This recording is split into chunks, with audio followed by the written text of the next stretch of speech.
Jamnagar cyber crime police સ્ટેશનને મળેલી ફરિયાદ મુજબ ઇન્ફિનિટી સોલાર પ્રાઇવેટ લિમિટેડ નામની એક કંપની દ્વારા ફેસબુક અને તેમજ અન્ય સોશિયલ મીડિયા પ્લેટફોર્મ્સ ઉપર સોલાર પેનલ્સ ફિટ કરવા બાબતની લોભામણી જાહેરાતો આપી અને પોતાના ટોલ ફ્રી નંબર આપી અને ઘણા લોકો પાસેથી આ પ્રકારની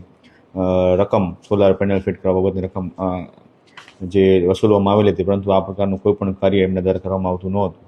તો જેના અનુસંધાને ફરિયાદી દ્વારા ફરિયાદ આપવામાં આવેલી હતી અને તેમના ફરિયાદી તેમના અન્ય સહાયકોને મળીને કુલ અત્યારના ફરિયાદ મુજબ 6,10,000 રૂપિયાની એમની પાસે સોલાર પેનલ ફિટ કરવા માટેની અમાઉન્ટ એમણે ટ્રાન્સફર કરેલી હતી, પરંતુ આ ઇન્ફિનિટી સોલાર પ્રાઇવેટ લિમિટેડવાળા જે લોકો છે એમના દ્વારા એ કરવામાં આવેલી ન હતી અને એક પ્રકારે છેતરપિંડી અને વિશ્વાસઘાત મુજબનો ગુનો આચરેલો હતો ઓનલાઈન પ્લેટફોર્મ મારફતે. તો જેના આધારે ભારતીય ન્યાય સંહિતાની કલમ 316(5), 318(4), 61(2) તેમજ આઈટી એક્ટની કલમ 66C અને 66D મુજબનો ગુનો સાયબર ક્રાઇમ પોલીસ સ્ટેશનમાં નોંધવામાં આવેલો હતો. અને આ જે આરોપીઓ છે કે જે લોકો એક કોલ સેન્ટર મુજબનું ચલાવી અને જ્યાંથી લોકોનો સંપર્ક કરી અને સોશિયલ મીડિયા મારફતે લોકોને છેતરવાનું કામગીરી કરતા હતા,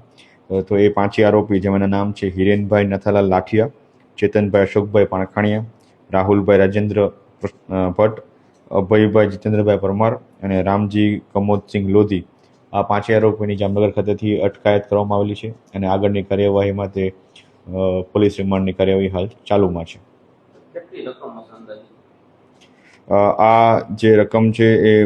હાલ પ્રાથમિક તપાસ દરમિયાન તો એમના જે મોબાઈલ ફોન્સ અને સીપીયુમાંથી અલગ અલગ ઘણા બધા ડેટા મળેલા છે, જેમાં ઘણા બધા ભોગ બનનાર પાસેથી એમને નાણાં વસૂલ્યા હોય એવું પ્રાથમિક દ્રષ્ટિએ જણાય આવે છે. એટલે આશરે કદાચ 100થી વધારે પણ લોકો વિક્ટિમ્સ આમાં હોઈ શકે છે. એટલે જેની